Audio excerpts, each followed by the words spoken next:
Hey everybody, Jay Weidner here, Reality Check. Thank you for watching and subscribe and all that. Um, Lately we've been looking at the war between the ages. As we turn from Pisces into Aquarius, we can see there's like two mindsets that are battling each other in the world right now. And the Pisceans look like they're going to, hang on to what they've got all the way to the bitter end. It looks like it could even get bloody at some point.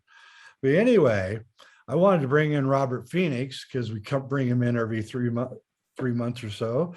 It's just about that time to get updates and things. And I wanted to get his take on the war between the ages. And we talked, and Robert's going to actually talk about the dark side of the Aquarian age, what we can expect as darkness coming, and where we can maybe learn about this and then hopefully avoid some of the dark things that will come with the Aquarian age. So anyway, hey, Robert, how are you? I'm great, Jay. It's always good to hang out with you and go down these rabbit holes, and looking forward to today's show.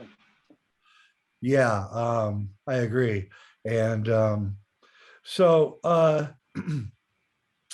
we've seen a lot of things happening here lately, which almost looks like a controlled demolition. Okay. To me, it looks that way. And so I was just wondering, what do you think about what's been happening here lately, especially with the withdrawal from Afghanistan and botched, like everything's just botched these days, it seems. Mm-hmm. And Yeah. is that part of the change of the ages? Well, I think there is a kind of a significant strategy around this, which is obviously about deconstruction. And it's not just deconstructing, say, the Great American Century or nationalism. It's more than that. We're talking, very deep systemic deconstruction. So we are in the ab chow phase of the Ordo ab chow. And I talked about this on my show about a week ago. And there's this slogan that all these globalists are rolling out, which is build back better, right? Build back better. And a lot of people have taken that to mean something along the lines of, even in its most extreme kind of definition, would be we're gonna run the industrial age into the ground, and everything that's associated with it, and we're gonna build it back better. We're gonna give you better things, newer things, more sort of technologically sophisticated things, and that's going to be the big thing around build back better. But there's another element to that people haven't really wrapped their arms around, and that's they're not just talking about the economy, they're not talking about social structures, they're not talking about technology, they're talking about you, right? They're talking about people. And what they want to do is they want to do the exact same thing that they're doing with like this idea of America and deconstructing America. They're doing it to individuals, right? They're doing it to families. They're doing it to institutions, like you and I have been into sports and followed the NFL. They're doing it there. They're just breaking everything apart. And so the idea is that they want to reduce the individual to almost a blank slate in some ways. And then what they will do is they will build the individual back better. And in their minds, that could mean any number of things. It would be the infusion of synthetic biology with organic biology, artificial intelligence, that they would build a better theoretical human, that they would implant things like nano devices and chips and sensors inside of your body so that they would know and be able to read what's going on in your body, just like the computer chips in your car know what's going on with your car. And then they would then send those signals to a centralized database or place where they would collect that data and monitor you, right? In some ways, they would think that that would be a better version and a more efficient version of being able to take care of people. And in some cases, they wouldn't even have to do anything. You wouldn't even have to go into a hospital. They would then just be able to deploy the fix internally through some assemblage of nanoarrays, which are then being commanded to do a certain thing, right? So they would take everything out of the equation, from surgery as we know it, all that stuff. It would just be a very different way of interfacing with human biology. So they would have to get people to accept things like that. They would have to be able to get them to accept the idea that there would be this third party that would be blended with their own biology, and that it would be a better experience. And maybe they would even be able to sell things like, well, guess what? We'll be able to help upgrade you in terms of your ability to, instead of using the cell phone, you won't need a cell phone. You'll just be able to talk to somebody in your head, and they'll be able to talk to somebody back to you in their head. But it won't be telekinesis or telepathy. It wouldn't be telepathy. It would just be technology. And those are the kinds of things that I think that theoretically they would offer, right? That they would offer. And there would be certain like upgrades that you can get, just like a video game, because there's a reason why video games have been extremely popular. Number one, they're fun to play. Number two, they want to get into your kids' heads so they can introduce things like upgrades, leveling up, doing certain things in order to get more. So if you add that into the whole social credit score system, and you theoretically do all these good things or right things, and you take your shots and out of the state or whatever, it would be more than just getting like tickets to a movie, or, which by the way, they talk about this now already. But it would be like, oh, you're ready for an upgrade. You're ready to get this thing that you can do, which might be actually making phone calls with your head, right? I mean, those are the kinds of things that if you play along with the program, that you would actually be able to get to those places. And people who've been indoctrinated into the video game world would understand that, and it would translate to their consciousness. So the building back better has to do with building back a better human in their eyes, not in the eyes of the creator, but in their eyes. So in order to do that, they have to do a number of different things. They have to tear us down, to tear down our things that we love, things we've done, our families. They have to tear down ideas of biology. Well, guess what? A man can have a baby. So this is where we are. We're in this miasma, this deconstructed miasma. And about a year ago, I started to talk about this Janus Ritual, which is a very big part of sort of what was happening in Greece at certain times. It was usually taking place during wars. Janus rituals were really important during a wartime period. And what would happen is that people would go into this space. They go in through one door, they'd be in the space, and they'd come out the other door. And when they came out the other door, theoretically, they were going to be a different person. Right. And one of the things that we associate with Janus is the mask. We see these Janus masks. There's the happy one, and then there's the sad one. So the mask is a big part of the Janus ritual. And when they gave us the mask, when they said put the mask on, we were being initiated into this Janus ritual. And so at some point, the mask will come off, and that will be the end of the ritual. But at that time, theoretically, we'd be different. Now, there's another, I think, more ominous interpretation of that, and that's their masks are coming off. Their masks are coming off now. They have no investment in being civil. They have no investment in being fair. They have no investment in following anything that even resembles the Constitution. And we're seeing that now with things with Biden and his administration. They're just unapologetic for anything. There's no accountability, and they know that. So we're seeing their mask. And what's also interesting and weird too, I don't know if you've seen this, but there are a lot of images where it looks like Biden's wearing a mask and Fauci's wearing a mask. And who else have I seen with photos? It might have been Jacinda Ardern, but there are certainly these people that looks like they're wearing a mask. This is really odd. Yeah. I think it's Kamala Harris. So this mask thing comes up again. So what's lurking beneath that mask with these people? Who are they really? And at some point, the mask is going to come off. And I think we're getting very close to that point. We're also getting to we're at this end phase of the true node in Gemini, which has been an interesting thing to watch. And again, when you look at Gemini, it's the whole Janus Ritual experience with the two faces.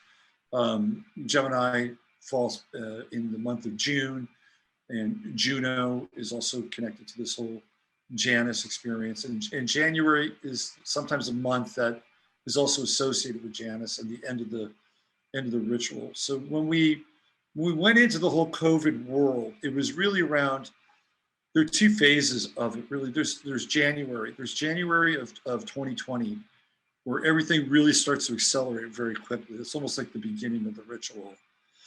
But then we really kind of go into more hardcore when the true node goes into Gemini. And that's right around March 11th, March 13th, a little bit after that. We see the shifting of the nodes beginning to shift at that time. And now we're getting close to the end of this nodal stay of the true node in Gemini and the south node in Sagittarius, which is going to, interestingly enough, end in January when the true node moves into Taurus and the south node moves into Scorpio. So we have two phases here, two times. We have September, which is also associated with the potential ending of a typical Janus ritual. It's the fall. It's kind of this period where things are coming to fruition. So you have this sort of cyclical, spring to fall experience. There's that. And then we have the January period. So I think September and January are going to be very interesting and powerful months. What's also interesting in terms of the nodes is that the true node in Gemini is in its first decan, which means it's its most potent. It starts off kind of at the far end at 29. So the nodes move backwards. And now it's in the first decan. And that's when they're really, really potent. And I know that you can relate to this. This is a story I've told. So last year during the NFL draft, the true node was in Cancer. I think it was around 2 degrees. And everybody was in their homes. We'd just been locked down. 2 weeks to stop the spread. And they're doing the NFL draft. And all these general managers are in their homes, like with their kids, doing the draft. I'm like, this is it. This is so true node in Cancer. Oh my God, it doesn't get much more illustrative than this. And now what are we seeing with the true nodes is we're seeing a lot of really intense energy at school boards, right? These school boards, the mama bears are coming out. I don't know if you're following this Project Veritas story with this guy, Gype. Yeah. Oh, yeah. Yeah. So that's a true node in Gemini moment because schools represent, Gemini is associated with schools, information, early childhood learning, pretty much all the way up to high school. So now we got the true node in Gemini, and boy, is there a lot of focus and emphasis on what's going on in these schools. And then the back end, which is the south node in Sagittarius, Sagittarius tends to be ideological, right? It's all about systems. Sagittarius is a systems-oriented sign. And what is he teaching? He's teaching, communism, and he's teaching collectivism. And that's a south node moment, right? That is a total south node Sagittarius moment. Mao is, pictured in his classroom. And Mao, of course, is Chinese. Sagittarius rules foreign governments, things like that. So we're seeing the nodes, man. They are right on time. They're showing us kind of what's going on in the world right now. You can set your watch by the nodes. They're tremendous in terms of astrology. But again, next year they're shifting and we're moving into Taurus, Scorpio. So there's a lot more fixity with Taurus. And there's also the potential for a lot more to be exposed with that south node in Scorpio. Chicanery, black magic, the occult, really dark stuff. So next year is going to be a pretty intense time. Yeah, it's like you can feel it actually. It's coming at us like a white wave. Um, yeah, lately I've been talking about, I just decided to um, kind of let loose with all the stuff that I know, because I don't know how long it's going to be before we're all shut up.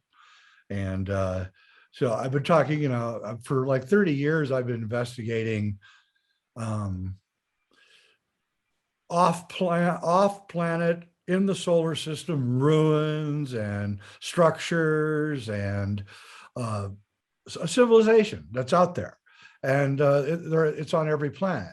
And it really came to me that we were living in the Kardashev type 1, 2, and 3 civilization, that there was a type 2 civilization living here with us. And then I realized that we were probably their farm. The earth was probably the farm of this group, whoever they are. And then I came to the realization that what has been going on now for the last year, especially, is the tech people that run our place are turning us into a type 1 civilization very quickly. And in that civilization is exactly what you just described, where everything is watched, everything is monitored. You can't turn your thermostat up above 70. Actually, it'll be controlled. You won't even have a thermostat. It'll be completely controlled by the AI. You have more than a couple of beers, it's going to cut you off. You have to take whatever pills that they give you. This is where we're headed, and we're headed there very quickly. So, is that part of the Age of Aquarius, or is that? Yeah, so this is a really good segue into the topic that we want to talk about. My relationship with this whole uh, Age of Aquarius subject matter goes way back, Yeah. way back. And I went through my own personal awakening in a very, very spiritual sense, not necessarily political, but a spiritual sense, back in the early 80s. And it led me to uh, become very interested in a place called Findhorn in Scotland. Oh yeah, I follow it And too. I eventually went to Findhorn. I got to know some of those people. Peter and And Peter, I knew Peter. Peter. Yeah. Peter had moved to Marin County. I went on a few hikes with Peter. Yeah, I know Peter. And yeah, so there's that story. And of course, when you get into Findhorn, you start to look around. Well, who are the people that are there? What are they doing? What are they known for? Have they written books, etc.? So one of the early people in Findhorn was this guy named David Spangler.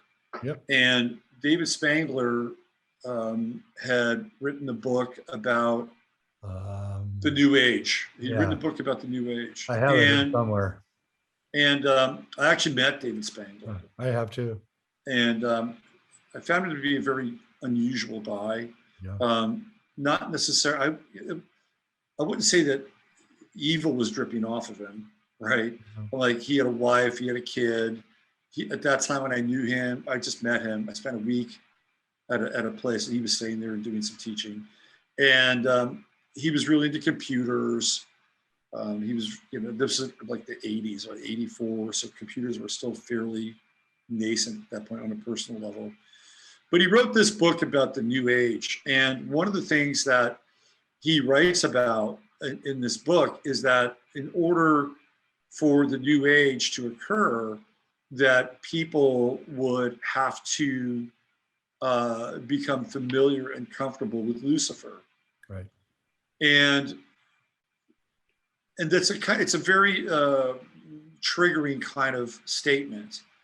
And I'm not here to defend David Spangler by any stretch, but what David Spangler was trying to say was that in order for people to move into a different kind of reality or a different kind of paradigm, that this energy of destruction and creativity and kind of taking bold steps was the thing that they would have to become comfortable with, because it would be something that would initiate a new order, and in that regard, I always thought of it as being more kind of metaphorical.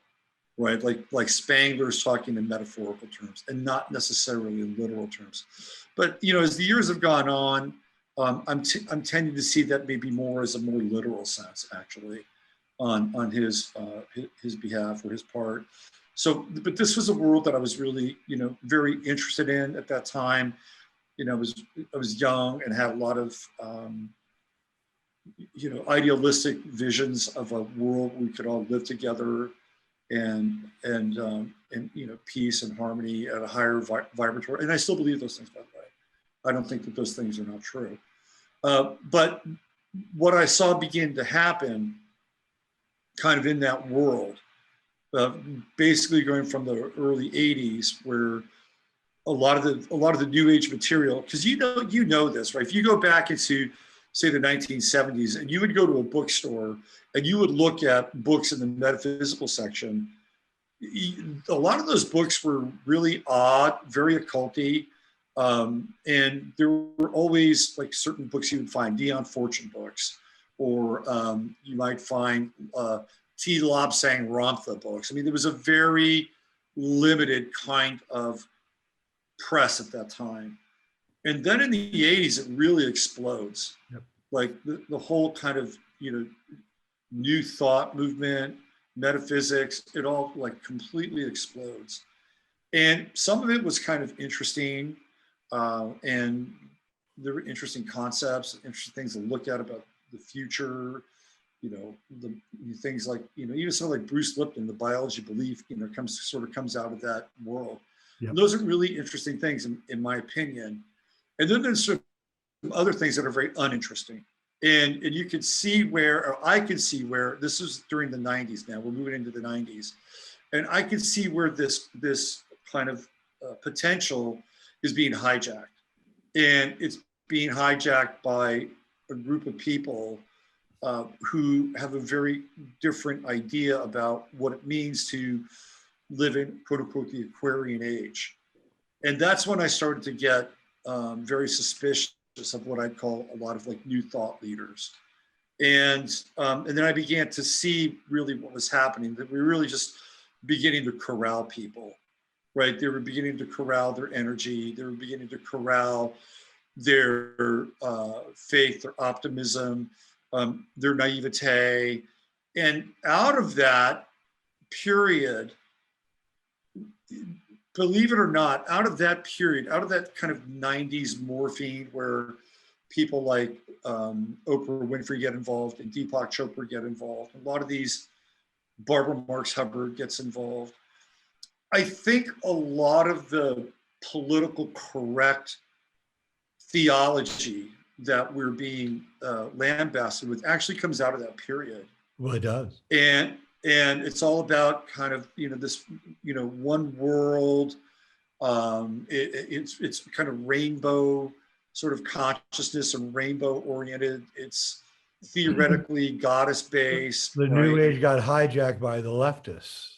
They totally got hijacked. And so these ideas of like compassion and empathy and those things got turned into kind of what's the phrase? A pathological altruism, right? The love and light of the new age got turned into this pathological altruism. Well, it got centralized. That's what happened is that the whole movement that you were talking about, which really got going in the 80s, was not political at all. I went to many things. There was never politics ever mentioned. No. You went to that world to get away from the politics. Oh, absolutely. It was, oh my God, with like-minded people, we could talk about deep subjects that were not political. Right. And I met David Spangler and was rather mystified by him. And I did read his book, and I met his buddy, William Irwin Thompson, of which I had quite a bit of interaction with, more than I had with David Spangler. And at first, my interactions with William Irwin Thompson were just really interesting. We talked about books and movies and how the mythos, was created through these art forms, and that the movies were the psychology of pop movies. He told me one time, popular movies are a mirror of our collective psychology. Mhm. And I've always taken that in to be true, because I watch a movie that's popular, whether I like it or not, and I can see that it's affecting our mass collective consciousness. But yeah, Or Barbara Marx it will Hubbard, by reflect the it. way, Yeah. Barbara Marx Right. Hubbard was the one who started all of this. Mhm. After Bucky died, she kind of took over, and she was completely leftist. And I know her very well, and she's a big fan of my book that I wrote years ago. And so I want to be kind to her. She's dead now and everything, but she was a complete leftist. Bucky was not a leftist, but Right. she was, and she began the turning of that the new age was going to be a new age of politics, a collectivism. Well, she ran for she was a vice presidential candidate, right? I mean, wasn't she in there? Yep. Yeah. So a little bit of a brief history of Barbara Marx Hubbard.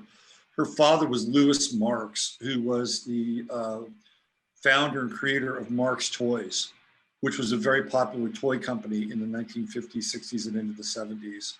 Oh yeah. And one of the things that Louis Marx did was that he was able to really piggyback on the Marshall Plan and get a bunch of cheap toys made in China. So he was on boots on the ground. Japan, boots on the ground in Japan with Marx Toys. So she comes from this like really wealthy freaking family. I mean, super rich, right? But yeah, you're right. It's a really good point. She's the one that comes in and starts to make it political. She begins to make it political. But just really quickly, your point about the movies. I'm sorry I interrupted you, but man, I just wanted to piggyback on that. If you ever look at Robin Hood is done over and over again.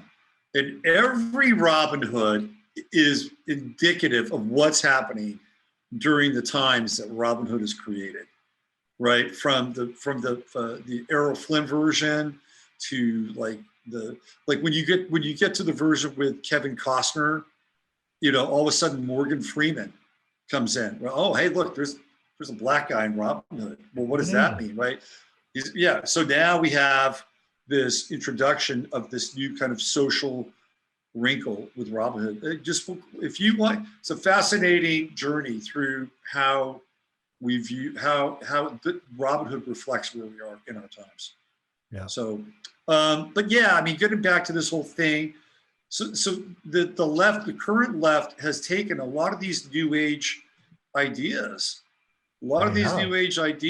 and they have incorporated them now into this kind of larger social structure that's also got these other components. The other component to it is, of course, transhumanism and AI.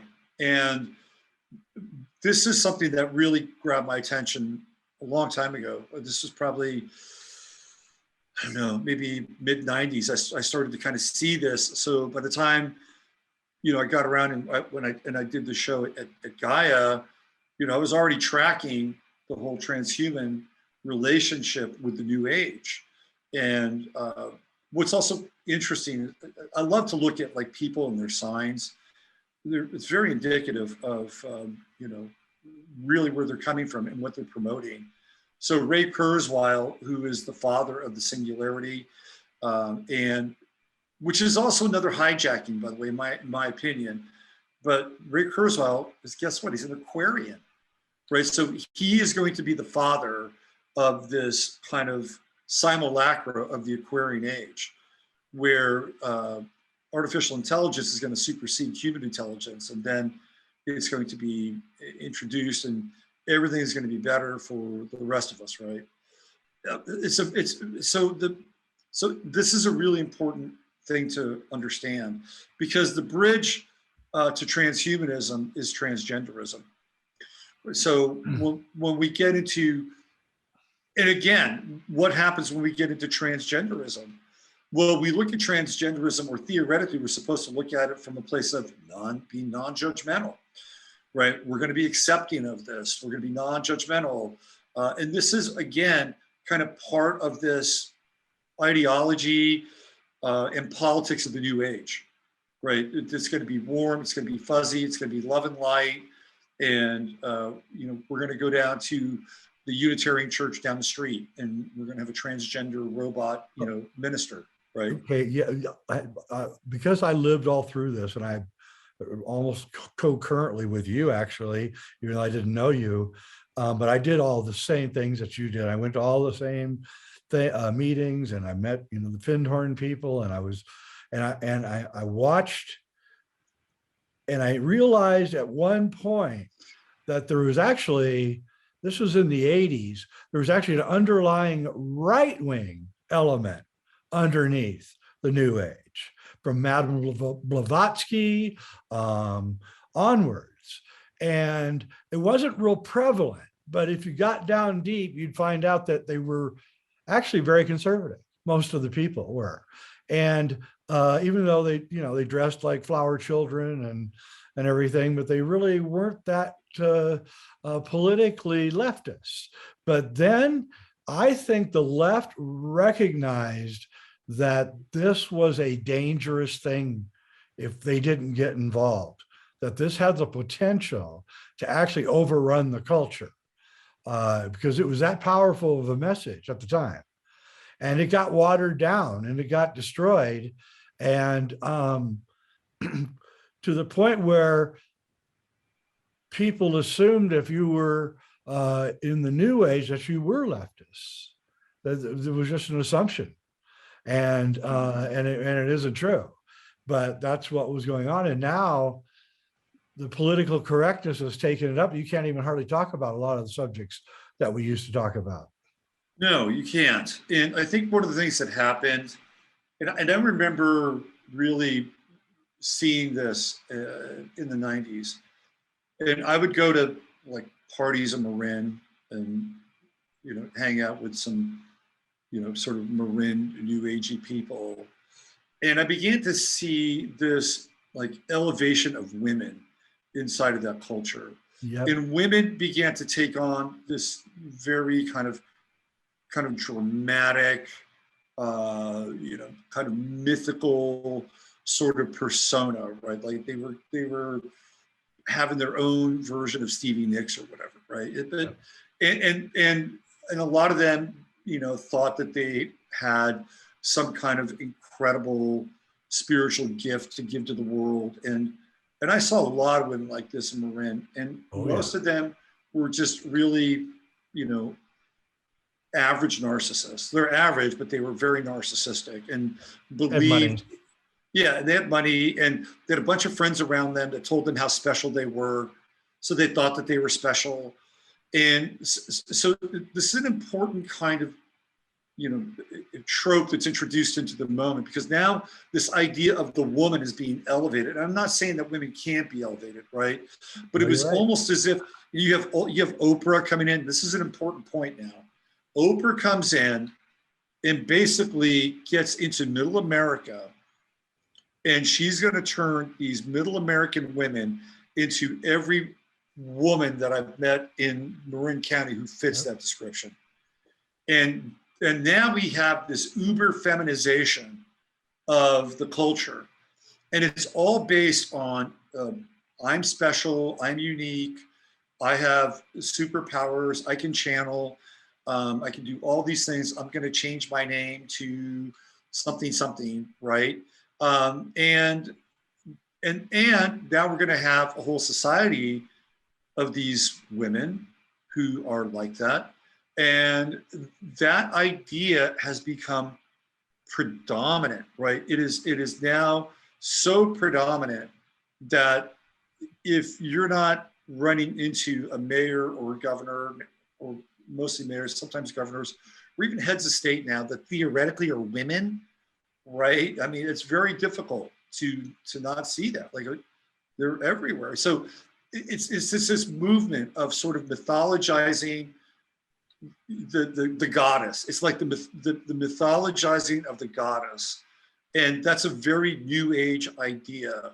And that idea has become very dangerous in a lot of ways, because there's just this unquestioned sense that women are somehow morally and spiritually superior. And I'm not saying that there aren't qualities or elements to women that in some ways are superior to men. You know, there's some ways there are, in some ways there aren't. Yeah, I'm kind of an equalist in that regard. But if you look at what they've done to men in the meantime, right? They've done just a complete hatchet job on men, that they're going to completely just castrate the men. Then the lifting up and the elevating of these women at the same time creates its own dynamic, right? It creates its own kind of field. So this idea now, like if you look around, the dark new age, as it's beginning to kind of manifest, is really going to be policed by either ambiguous, trans, lesbian, or angry women. I mean, really, that's kind of what it's looking like, right? Yeah, it's kind of what it's looking like. And, Robert what I'm Lawler, saying is that this movement that started then, which was a big fairy tale, and it was kind of everybody's exploring their archetype, has now become this kind of nightmare, which is really looking at being sort of the centuries of this dark new age. Robert Lawler, he told me once something that I found really profound. He told me, because he lived with the Aborigines in Australia for like 20 years.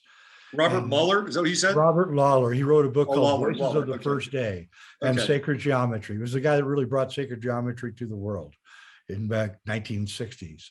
Anyway, he said to me, you know, Jay, there's really 4 sexes. I went, there are?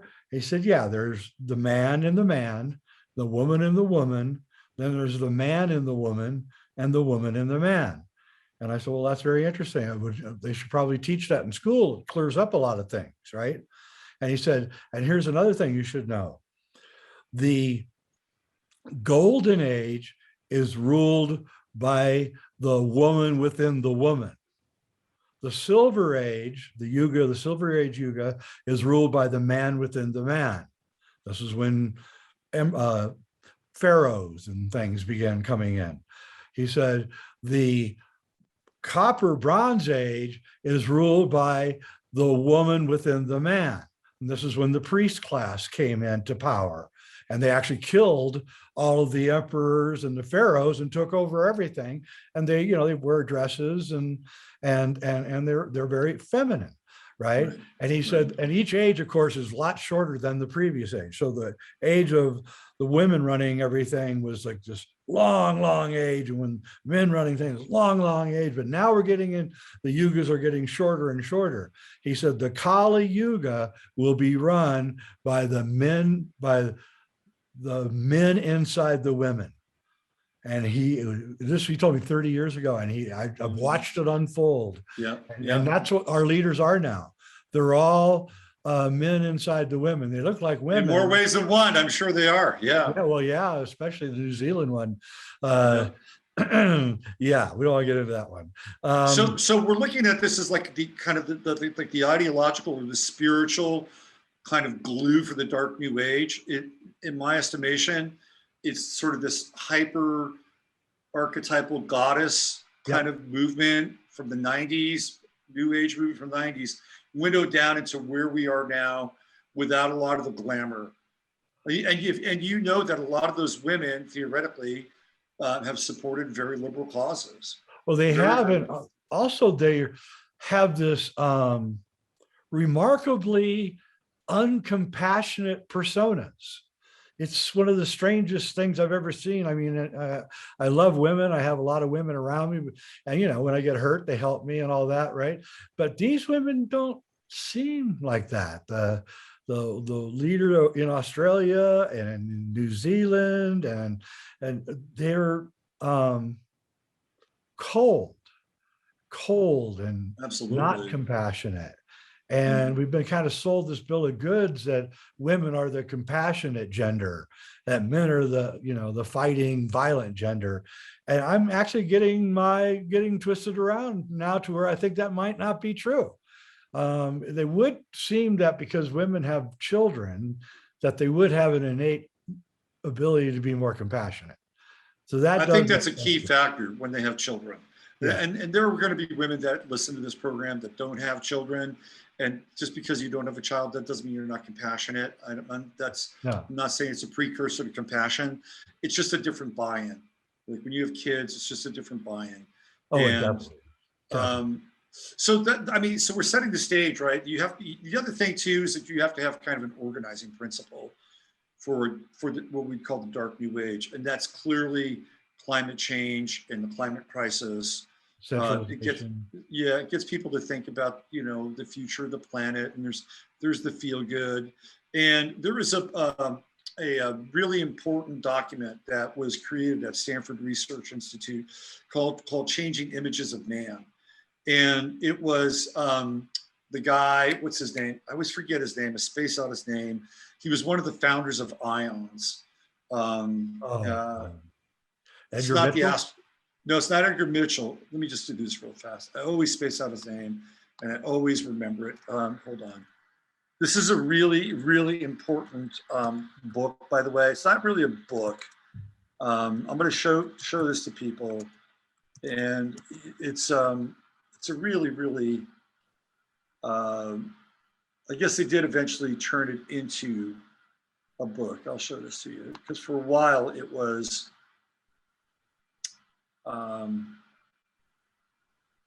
It's Willis Harman is the guy that I'm talking about. Willis Harman, right. So if people are not aware of this book, I highly, highly recommend it because it will give you some insights into how they have to create a psychology for people to adapt to a new order. So this is System Science and World Order Library, Changes in.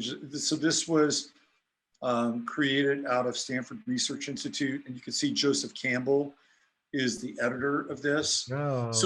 So one of the things that this book talks about, amongst many other things, is that in order for humanity to kind of get to the next level, that they have to have an organizing principle. And they agree upon in this book that the organizing principle has to do with the environment. Sure. So they're going to create like this new sort of pseudo religion that's going to be based on the environment. And people like, what's his name, Dwayne Elgin, Small is Beautiful, Schumacher, you have Schumacher, all those people kind of contribute to that. So now you've got your kind of global paradigm. That's part of it. You've got the organizing principle. You have the spiritual kind of, narrative, which comes out of this kind of new age sort of, goddess tradition, where Oprah Winfrey's turning every woman in America into a Marin sort of new age personality, winnowed down into this kind of, politically correct sort of mindset where we have to accept everything now, right? That's part of it. And then the third plank is, of course, the technological plank, which has to do with things like surveillance and transhumanism, with this promise that the thing that we would get would be better than the thing that we had before. So when you put all those together, right, and then you kind of wrap it in something that supposedly people would like better than what they had before. And if they don't like it, tough shit, you're going to like it anyway. Right. That is the dark new age. That is what I would call the false of the dark new age. And we can even see this at the beginning of COVID, where we were all locked down. Hey, it's for the greater good. And we're going to tell you it's for the greater good. We're going to unify you. Go ahead. Yeah, no, so basically they took the Aquarian values of like wanting clean air and clean water, Aquarian values of equality between the sexes, Aquarian values of using technology to assist us, and they've inverted all that and turned the goddess almost into like a dictatorial cultural nightmare. Technology will now rule us instead of being our friend, and instead of us, personally having an investment in cleaning the environment, we're going to have an overarching centralized system that's going to tell us what to do.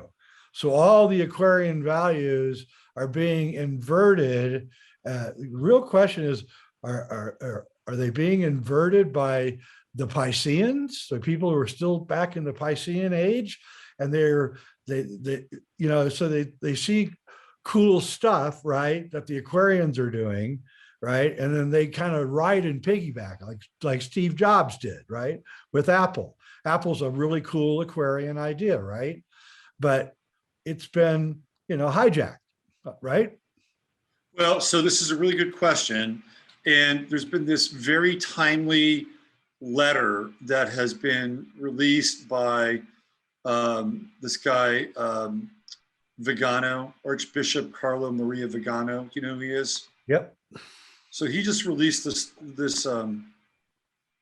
letter. It's actually talking exactly about the things that we're talking about today on the show. And so we can look at it right there, 20 August 2021. And right at the top, he starts talking about David Spangler. Yep. And he says, no one will be part of the New World Order unless he carries an act of worship to Lucifer. No one will enter the New Age unless he receives the Luciferian initiation. So that was in 1978, Reflections on the Christ. So Vigano just goes into a super deep dive around all of the stuff. And one of the things that he talks about here, which is, and the Great Reset is really this idea of the false or the dark Aquarian age. This is exactly what we're talking about. And one of the things that he mentions here, which is pretty interesting, is I think it's where is it? It's he really let the tire out, the air out of the tire with this one. It's pretty powerful stuff. Yeah, it's amazing. Really, a Catholic would even say this. I thought really powerful stuff. Yeah, he must be, a renegade, because the church is part of the New World Order. Absolutely, totally. He talks about, where is it? Science and Scientism. There's one.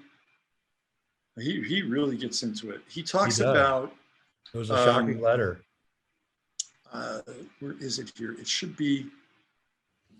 So let me just do real quick. I know the keyword search because here it's going to do this. Let's type this in here. Okay. All right. So the principle is because user valid until February 2020. February 2020. So what is February? February is the month of Aquarius.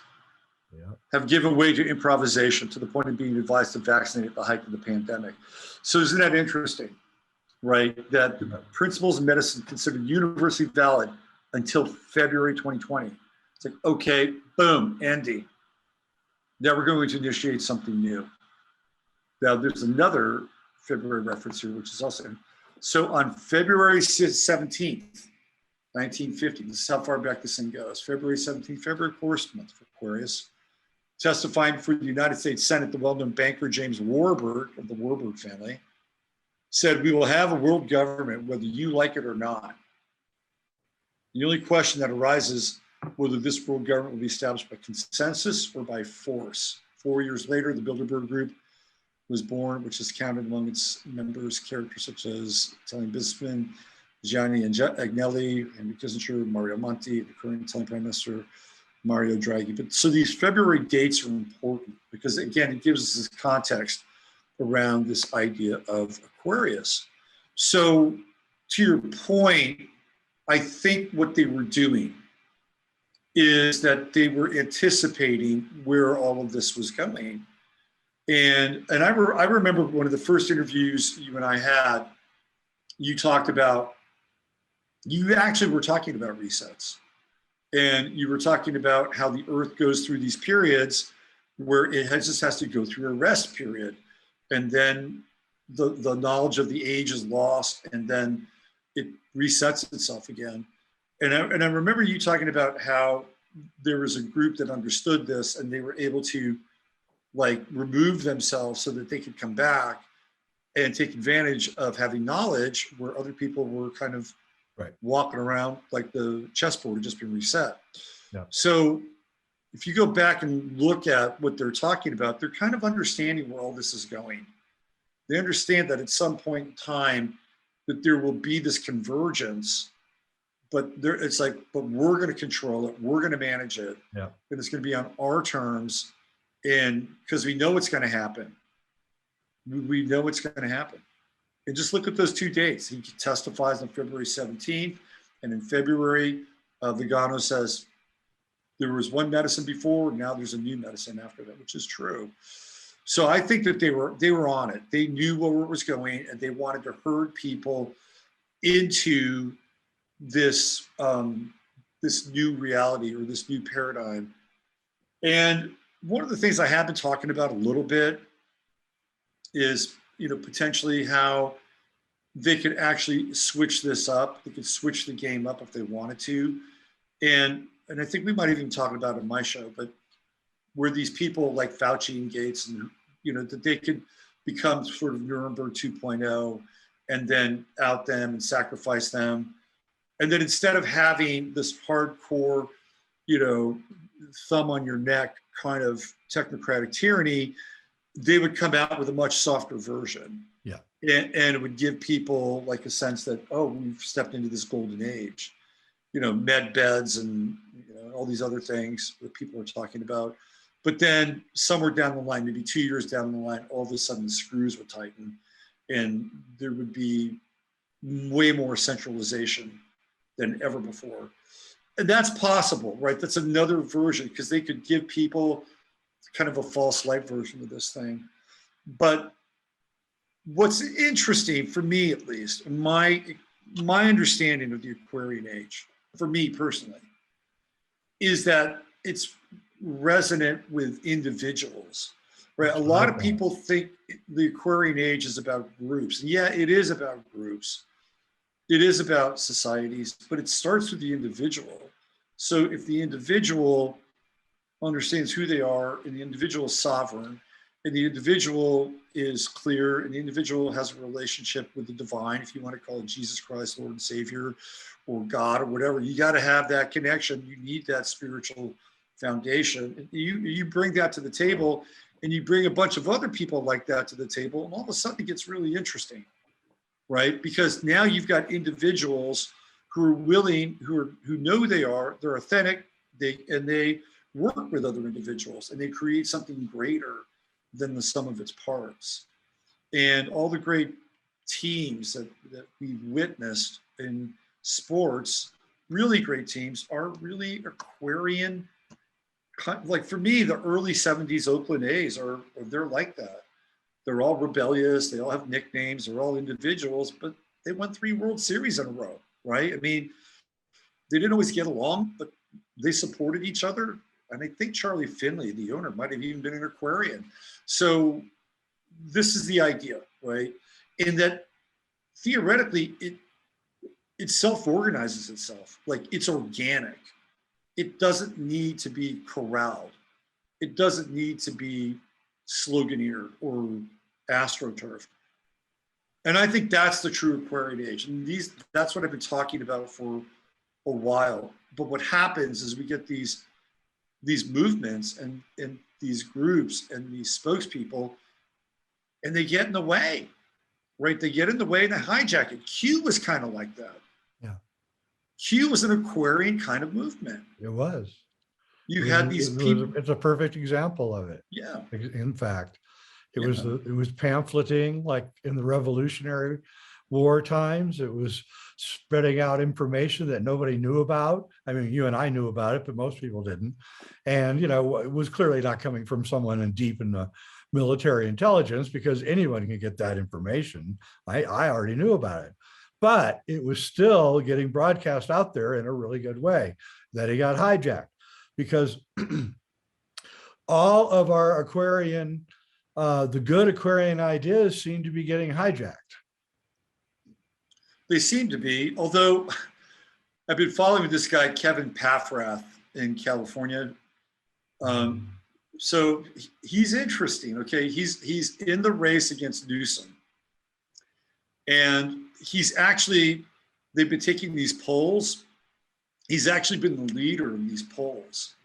So he's been polling more popular, with more popularity than Newsom, more popular than Larry Elder. So I'm just going to bring him up on the screen here because I wanted to talk him about it a little bit. And I'm not endorsing Kevin Paffrath by any stretch, but he's interesting. So let me find this article. I just have it up here.